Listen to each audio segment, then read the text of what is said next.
Montana Territory, 1883. The wind cut sharp through the cottonwoods as Tessa Kline stepped off the stagecoach and into the dust-choked main street of Dry Creek, her boots landing heavy on the ground just like they always had. She barely had time to straighten her skirt before the first snicker slipped from a saloon door. Then another. Then the full laugh of a man too drunk to care he had no manners. "She come to tip the town over?" someone called out. Tessa's fingers clenched around the worn leather straps of her satchel, but she didn't say a word. She had heard it all before. Her broad shoulders, rounded hips, full frame, they were always the first thing folks noticed, and the last thing they let her forget. She had come west to start again, teach at the one-room schoolhouse, maybe build something steady for herself. But Dry Creek was already turning its back before she had even made it to the boardwalk. She kept her eyes forward and her shoulders straight, but inside, her chest burned. By the time she reached the general store, the whispers had followed her halfway down Main Street. Mr. Dobson, the storekeep, only gave her a tight nod as he handed her the key to the schoolhouse where she'd be boarding. "Hope it suits you," he said, not quite meeting her eyes. "It will." Her voice was even, but her lips trembled once she turned away. The schoolhouse was small, tucked behind a scraggly orchard, but it had a stove, a bed, and a quiet that let her breathe. She unpacked slowly, folding her dresses and laying out the books she had carried: West Readers, arithmetic, and a copy of Whitman that had been her mother's. It was later that evening, while she sat on the stoop letting her boots cool, that she saw him.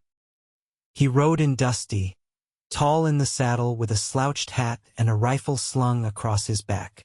His horse was a deep red roan, and he rode like a man who had done it every day of his life. He dismounted in front of the saloon, tied the reins loose, and stretched his arms like he was more at home in the open than under a roof. Tessa did not expect him to glance her way, but he did, and he stared. She looked away, heart leaping stupid. She was not the kind of woman cowboys took notice of.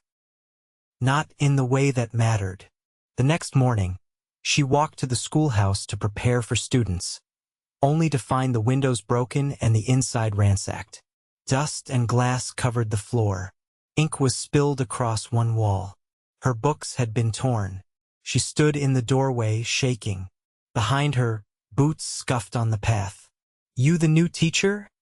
the cowboy asked. She turned. He was taller up close, his face tanned and wind-worn, with a jaw that looked like it had been carved by something honest. His eyes were the color of river mud, calm and deep. "I was," she said. "Looks like the town had other plans." He stepped past her, into the wreckage, and ran a hand through his hair. "Damn shame. My sister taught in a place like this once. Folks did not treat her much better." He looked at her then, really looked. "Guess they do not know what to do with a woman who does not break under their stares." She blinked. "You do not even know me." "Noah Thorne," he said, offering his hand. "And I know what it looks like when someone's been dragged through the dirt for standing tall." She hesitated, then took his hand. His grip was strong, warm, and he did not flinch when his fingers wrapped around hers. "Tessa Kline." He smiled easy. "Good name." Noah helped her clean the schoolhouse all morning. He patched the window with scrap wood, picked up every shard of glass, and set her books back on the shelves like they were sacred. He did not ask why she had come, and she did not tell him. But when the sun dipped low and she offered him a cup of coffee from the tin stove inside, he sat down across from her like he had nowhere better to be. "You from around here?" she asked. "South of here. Got a ranch I run on my own. Horses mostly, some cattle. Nothing too grand." She nodded. "You married?" He shook his head. "No children." "No." Tessa took a breath. "I was engaged once." He said he liked me soft until people started staring. Then he said I embarrassed him. Noah's jaw tightened. He sounds like a coward. He was, she said. He leaned forward, elbows on his knees. You are not too much. They are just not enough. She laughed once, surprised. That's a line. No, he said, voice low and sure. It's the truth.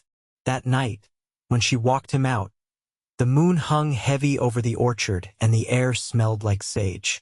He paused near the gate. You ever need anything, he said. You send word. I mean it. I will be fine. Maybe, he said, tipping his hat. But even strong folks deserve someone who sees them. He left with a slow nod, and she stood there watching until the sound of his horse faded. The next day, a rough voice outside the schoolhouse called her name. She stepped out and found Noah waiting, holding the reins of a small paint pony. Found this one trailing behind the herd, gentle as they come. Figured your students might learn faster if they had reason to show up. She blinked. You brought me a school pony? He shrugged. Well, that, and I wanted an excuse to see you again. Tessa felt something shift in her chest. A warmth she had not let herself feel in too long. I think I like your excuses, she said. His eyes crinkled. Good, because I have more. From then on, he came by every few days. Sometimes with a basket of eggs, sometimes with books he had picked up from a traveling peddler, once with a jar of honey because he said, sweet belongs with sweet, and every time he looked at her like she was not too much, but exactly enough. One afternoon, she caught him watching her as she taught. The children had returned by then curious, unsure, but slowly trusting. She had read aloud from one of the books he brought, and when she looked up, Noah was outside the window, arms folded, smiling. After the lesson, she found him waiting by the gate. You watch me like I am made of gold, she said. He stepped closer. That is because you shine like it. She did not know what to say, so he said it for her. Let them laugh, Tessa. Let them talk. Big's just more to hold. Her eyes burned, and when he reached out, she did not pull away. He touched her cheek like it was precious, and she leaned into his palm like it was the first real thing in weeks. I think I've waited a long time to hear that, she whispered. Then let me say it again, Noah said, voice soft. Big's just more to hold. And I want to hold all of you if you'll let me. She laughed, breathless. You sure you know what you're asking?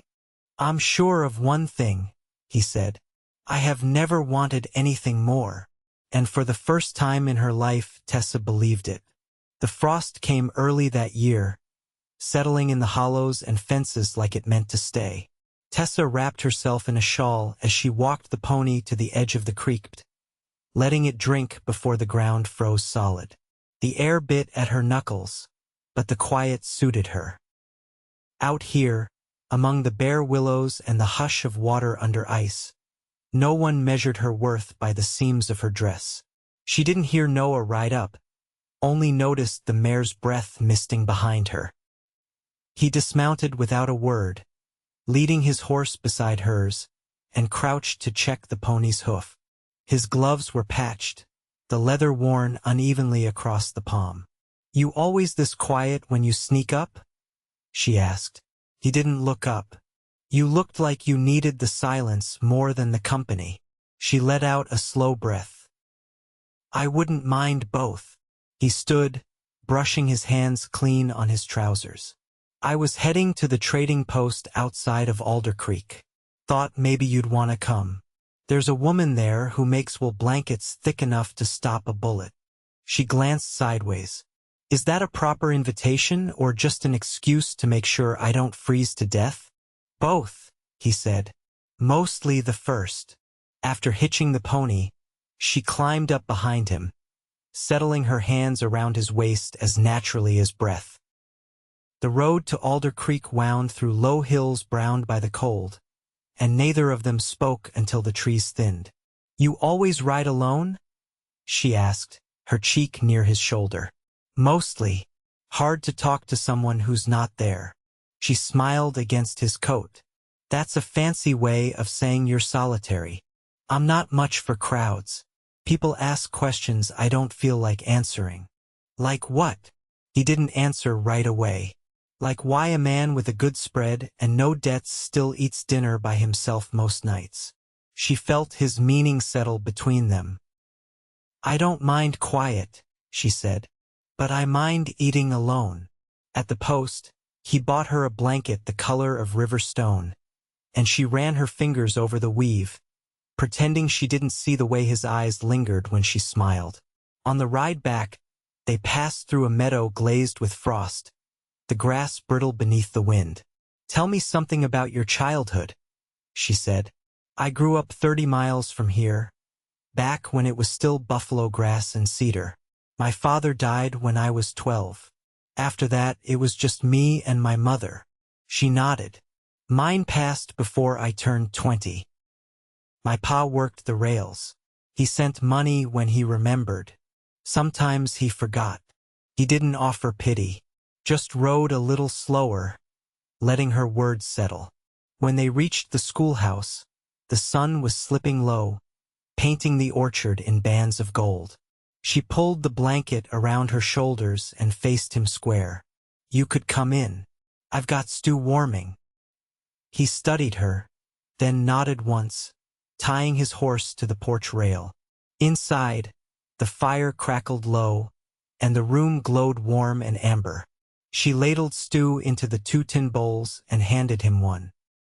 You know, she said, sitting across from him, I don't think I ever shared a meal with someone who didn't try to fix me. He looked up, spoon paused. I'm not in the fixing business. No, she said gently. You're not. They ate in silence for a while, save for the sound of spoons tapping enamel. Outside, night crept in soft and blue. You planning to stay in Dry Creek? He asked. She met his eyes. Depends if I've got reason to. His jaw worked once. And if you did, I'd stop waiting for people to change and start building something with someone who already sees me right. He set his bowl down. I want to be that someone. She stood then, slow and certain, and crossed to the window. The orchard branches scratched softly against the pane. I've been looked at 1,000 ways, she said, but never like I was already home. He rose, came to stand beside her, close but not pressing. His voice was low. Then let me keep looking. She turned her face toward his, and the space between them closed with a quietness that felt like a promise. When he kissed her, it wasn't rushed. It wasn't uncertain. It was steady and warm, like he'd known all along that this was where they'd end up. And when she laid her hand against his chest, she found no hesitation there. Only the quiet strength of a man who meant to stay. The snow came slow that winter, cautious and dry, dusting the hills like sifted flour but never piling deep. It left the ground hard and brittle underfoot, the kind of cold that got into your teeth and stayed. Tessa took to wrapping her hands in wool before lighting the stove each morning, and the children came to school bundled so thick she could barely see their faces. Still, they came. By December's edge, the schoolroom held a rhythm. The smallest ones recited letters at the front while the older students practiced penmanship with cold, stiffened fingers. Tessa moved between them with quiet steadiness, her voice low but sure, her presence a warmth that grew from the inside out. The laughter she once heard behind her back had gone quiet. Now, when she walked into town, people said her name. She found herself looking toward the ridge more often, where Noah's land met the sky.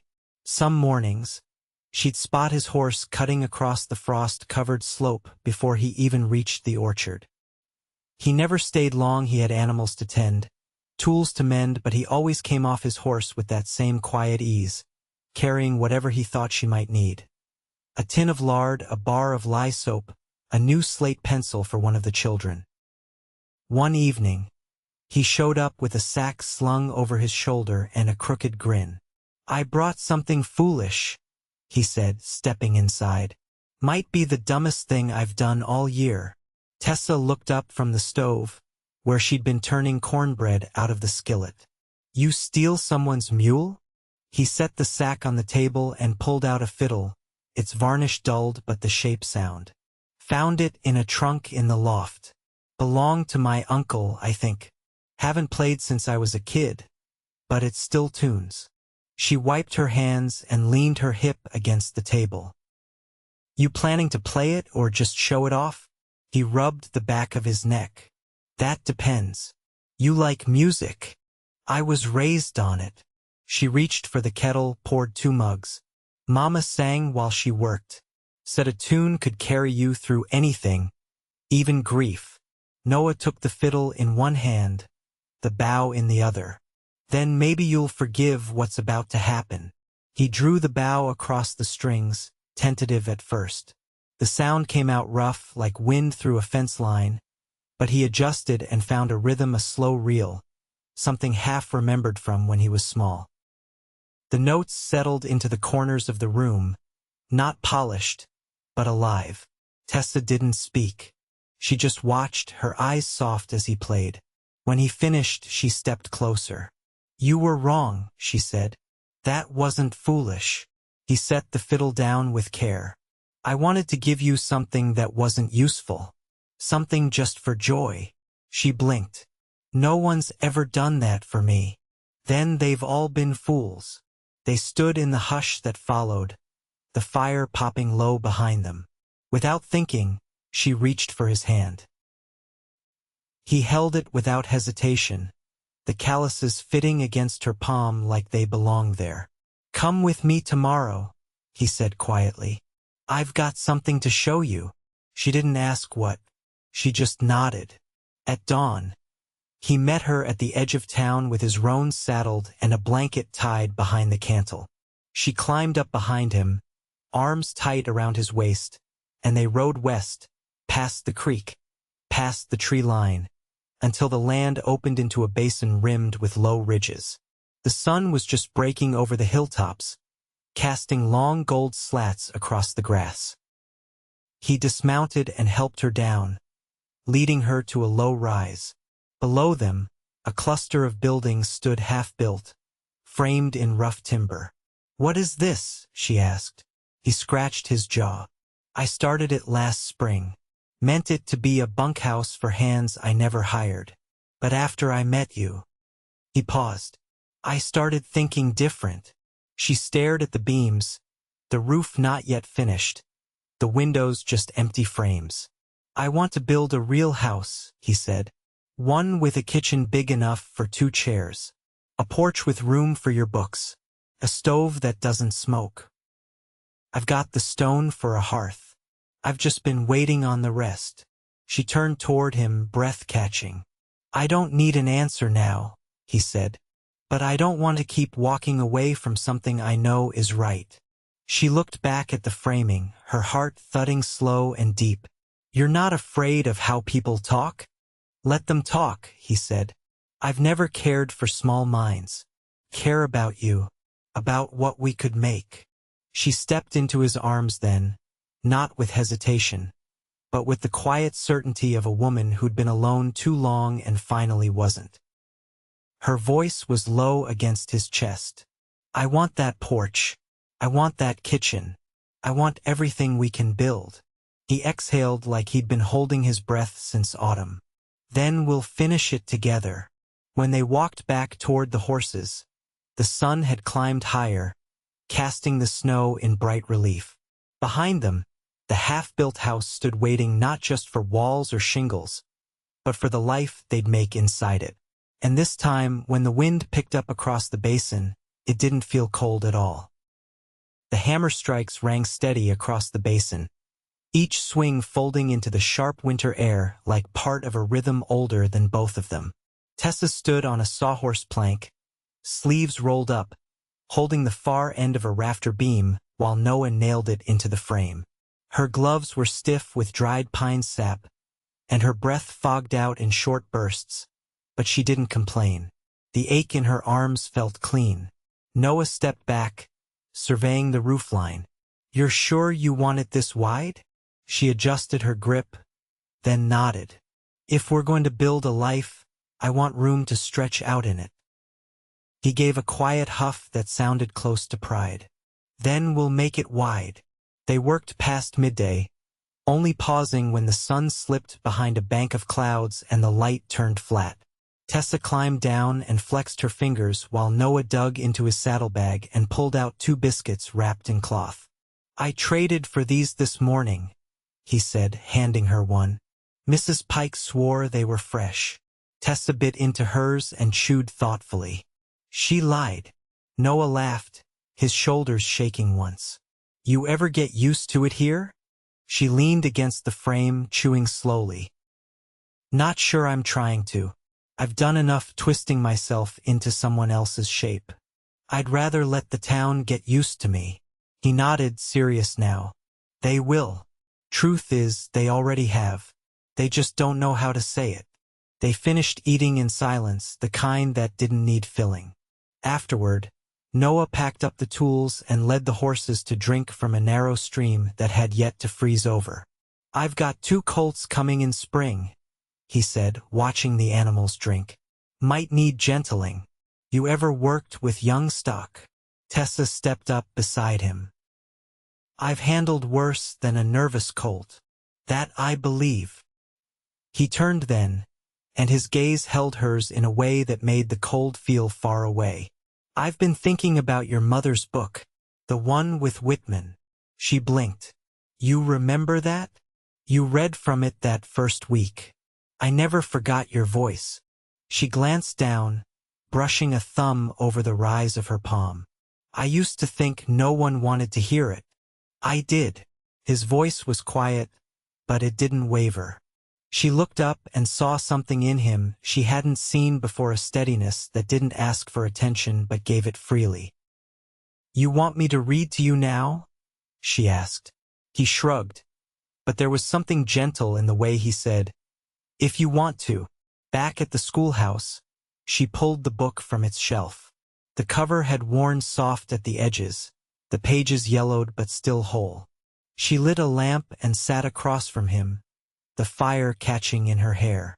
He leaned forward, elbows on his knees, and listened without blinking. She read until her voice went low and quiet, the words falling like snow into the hush between them. When she closed the book, she didn't look up right away.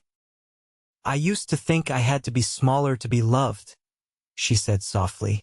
That if I could just shrink myself enough, someone might stay. Noah sat still for a moment. Then he moved to the floor beside her chair, not kneeling, just resting close. He took her hand in both of his, thumb brushing over the back. I didn't fall in love with the small pieces, he said.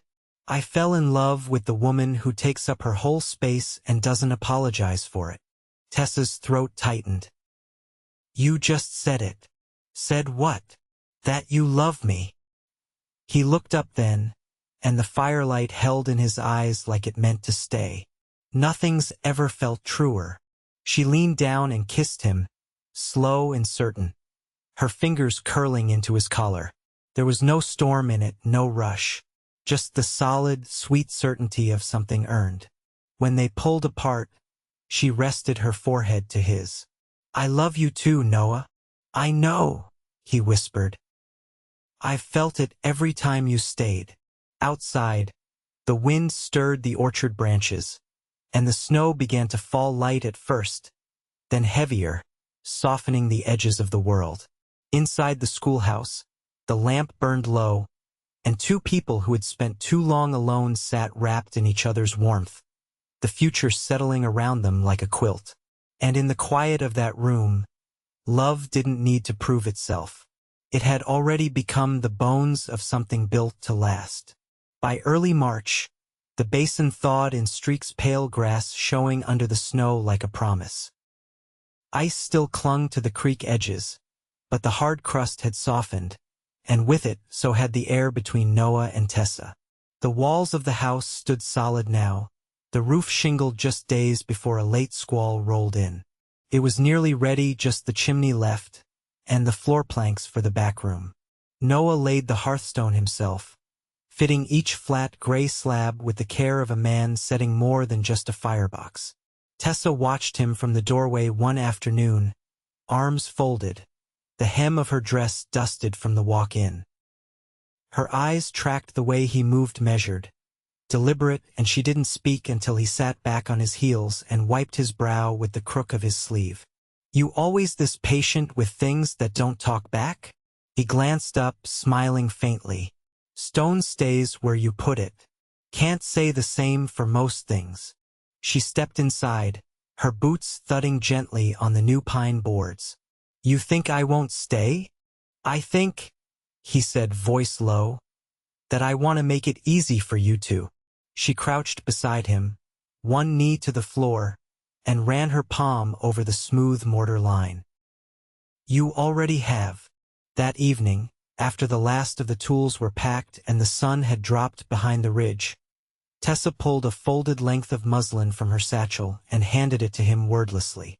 Inside was a stitched quilt top, unfinished, but close.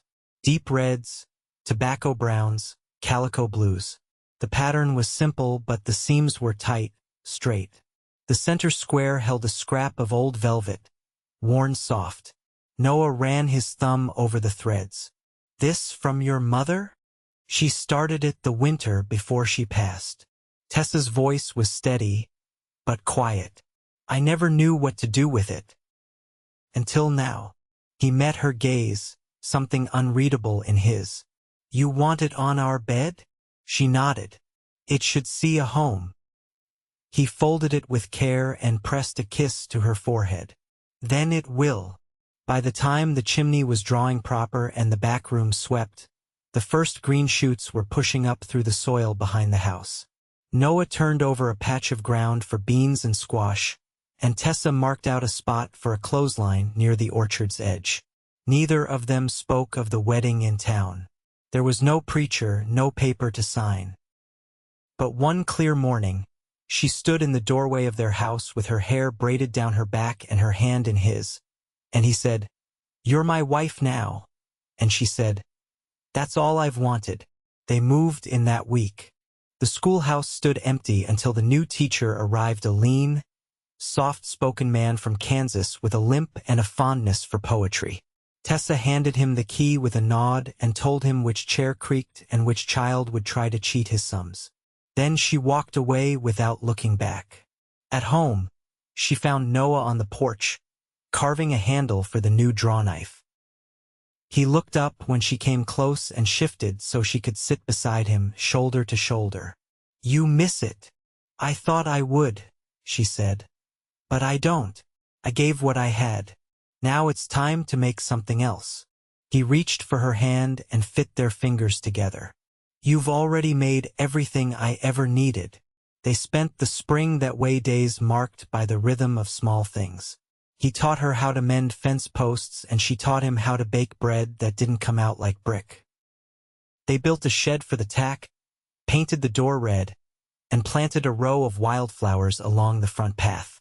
They did not speak in grand declarations, but in the way his hand found hers under the table, in the way she brushed sawdust from his collar without comment, in the silence that held steady between them, the truth was plain. They belonged. When the first colt was born, a leggy bay filly with a white blaze, Tessa was the one to name her. She chose Promise. Later that summer, when the heat rolled in thick and bees turned lazy in the grass, she sat on the porch sewing the final stitches into the quilt. Noah watched her from the steps, his boots dusty, shirt clinging to his frame from the day's heat. "You ever think we'd find this?" he asked. She didn't look up. "I think I stopped hoping I would. But you walked in anyway." He rose then, crossed to her, and knelt beside the chair. "You're the root of every good thing I've known since." She set the needle down, cupped his face with both hands, and kissed him long and slow, the way a woman kisses the man she's building her forever with. That night, under the patchwork cover with the velvet square at its center, they laid tangled in the quiet, the window open to the sound of wind in the orchard. And for the first time in either of their lives, there was nothing missing. Years passed. The house settled into the land like it had always been there. The orchard grew thick with fruit, and the pasture filled with foals each spring. The townsfolk stopped whispering. Some even came to ask Tessa after her bread recipe, or Noah about a colt they might buy. They didn't speak of what had come before, not because it hurt, but because it no longer held weight. One crisp autumn morning, Tessa stood at the edge of the porch, arms crossed over her shawl, watching the sun rise over the ridge. Noah came up behind her, slid his arms around her waist, and rested his chin on her shoulder. "You still sure?" he asked. She leaned back into him. "I was sure the moment you stayed." And he did, every day after.